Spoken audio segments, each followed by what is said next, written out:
ગુરુ પૂર્ણિમા એટલે ગુરુને પૂજન કરવાનો સોનેરી અવસરનો દિવસ।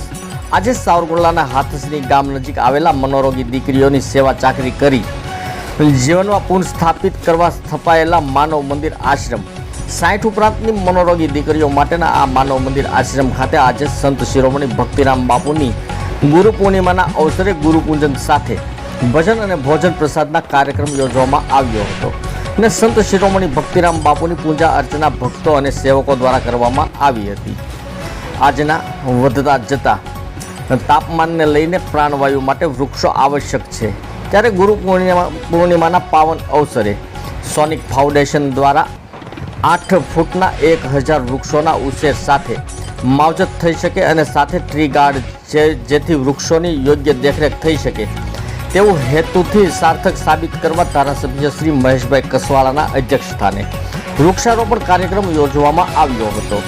સોનિક ફાઉન્ડેશન દ્વારા સાવરકુંડલાના શહેરને નંદન વન બનાવવા આરંભ કરેલા અભિયાનમાં જિલ્લા ભાજપના હોદ્દેદારો ખાસ ઉપસ્થિત રહ્યા હતા અને ધારાસભ્ય મહેશભાઈ કસવાળાએ વૃક્ષારોપણ કર્યું હતું। હવે માનું છું કે વૃક્ષ છે એ સ્વયં ગુરુ છે અને વૃક્ષ અને પ્રકૃતિના જતનને કારણે જ આ પૃથ્વી ઉપર માનવ જીવન સંભવિત છે। મને આનંદ છે કે આજે ગુરુ પૂર્ણિમાના પવિત્ર દિવસે સાવરકુંડલાની પ્રતિષ્ઠિત સંસ્થા પ્રતિષ્ઠિત પરિવાર સોનિક ફાઉન્ડેશન દ્વારા 1000 જેટલા વૃક્ષોનું 3 વર્ષ જતન કરવું, એનું સંરક્ષણ કરવું અને વૃક્ષનો ઉછેર કરી અને પ્રકૃતિને ભેટ આપી હું માનું છું કે ખૂબ મોટો સંકલ્પ આ સોનિક પરિવારે સોનિક ફાઉન્ડેશને લીધો છે।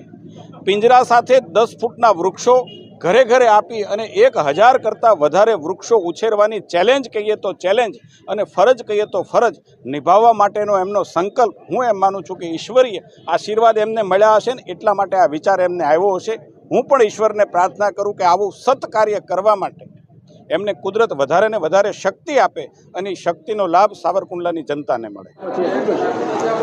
જય સિયારામ। ગુરુ પૂર્ણિમા એટલે અંધકારમાંથી પ્રકાશ તરફ ગતિ કરવાનો આ જીવનો પ્રયાસ। બધાના જીવનમાં પ્રકાશ ફેલાય એવી શુદ્ધ ભાવના અને વ્યાસ પૂર્ણિમા પણ કહે છે જ્યાં જ્ઞાનનો પ્રાપ્તિ થાય। ગુરુ એટલે ગુ નામ અંધકાર, રૂ નામ પ્રકાશ। જે અંધારામાંથી તમને અંજવાળામાં લઈ જાય એ તમારો ગુરુ। ગુરુ એટલે સત્યનું તમને ભાન કરાવે।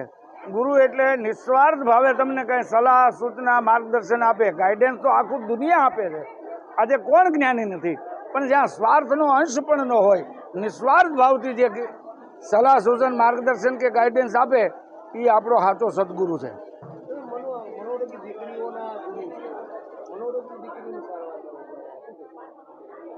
આ દુનિયામાં હારાનું હોવું છે, પણ મારા નિજ અનુભવ પ્રમાણે હું 87માંથી કોલેજ છોડી રામકથામાં મેં પ્રવેશ કરેલો અને મેં જોયું ભગવાન રામે જે આ સમાજે જેને તિરસ્કૃત કર્યા, હળધૂત કર્યા, જેને નિમ્ન સ્તરના ગણ્યા એને બધાને ગળે લગાવ્યા। તો રામકથા વાંચતા વાંચતા મને પણ એમ થયું કે જેને આ સમાજ હળધૂત કરે, તિરસ્કાર કરે, જેને કોઈ રાખવા તૈયાર ન હોય એવા લોકોની સાથે રહીએ તો રામ ભગવાન આનંદમાં આવશે। ભગવાન રામને આનંદ થશે, આપણા ઉપર બધા ઉપર કૃપા વરસે અને આ દીકરીઓ જલ્દી સાજી થઈ પુનઃ આ સમાજમાં સ્થાન પામે એવી અસ્તિત્વને પ્રાર્થના કરીને આની હારે રહું છું।